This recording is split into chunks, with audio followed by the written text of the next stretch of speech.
Mendong. Aha, ternyata Pak Mendong meminjam uang kepada seorang yang kaya dan Sumi dijadikan jaminan. Setelah mendapat uang, Pak Mendong pergi ke pasar untuk membeli kuali, beras, dan bahan-bahan lainnya. Sedangkan Pak Mendong membeli seekor lembu tanpa banyak menawar. Nah, lembu, kamu ikut aku pulang ya.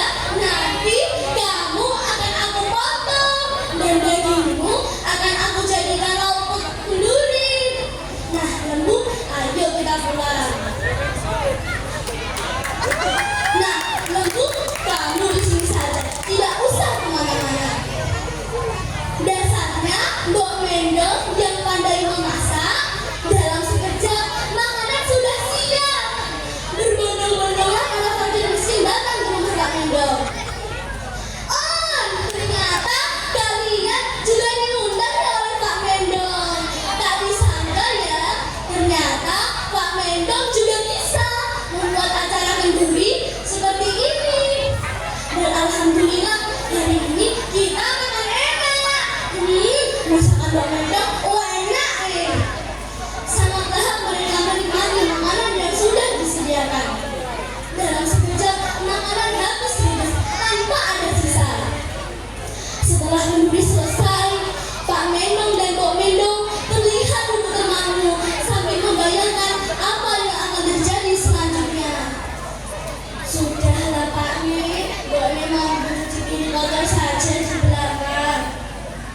Belum lagi dia sampai di dapur, tiba-tiba Mbok Mendong melihat kuali bekas kenduri bergoyang-goyang dan mengeluarkan cahaya. Pak Nen, ada apa ini Pak Nen? Kok kuali bekas kenduri bergoyang-goyang dan mengeluarkan cahaya? Pak Nen!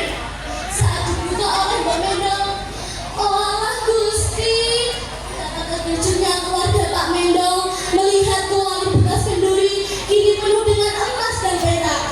Langsung segera Pak Mendong menjual sebagian emas dan perak ke kota untuk menebus Sumi anak kesayangannya.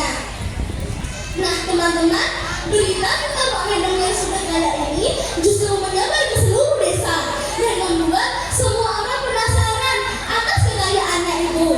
Termasuk saudagar kaya yang pelit itu. Saudagar kaya itu langsung menanyakannya kepada Pak Mendong atas kekayaannya itu.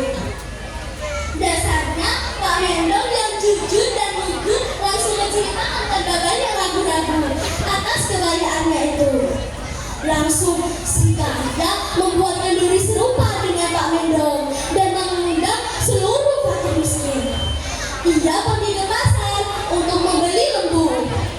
Dasar kikir, ia menawar dengan harga yang paling rendah. Alhasil tak seekor lembu pun berhasil ia bawa pulang. Untuk mengelabui rencananya, ia mengganti daging lembu dengan daging anjing peliharaannya. Dan atas kehendak Tuhan yang Maha Kuasa, saat doa mulai dilantunkan, tiba-tiba anjing yang tadinya sudah menjadi lapang tiba-tiba hidup kembali dan menggigit si kikir. Semua orang takut dan lari tunggang-langgang. Tinggallah si kikir yang kesakitan. Nah teman-teman, itu tadi akhir cerita dari kehidupan Pak Mendong. Kira-kira pesan moral apa ya yang bisa kita ambil dari situ? Janganlah kita mudah menyerah dan putus asa. Berusaha itu wajib, namun harus diiringi dengan doa. Karena doa adalah sumber kekuatan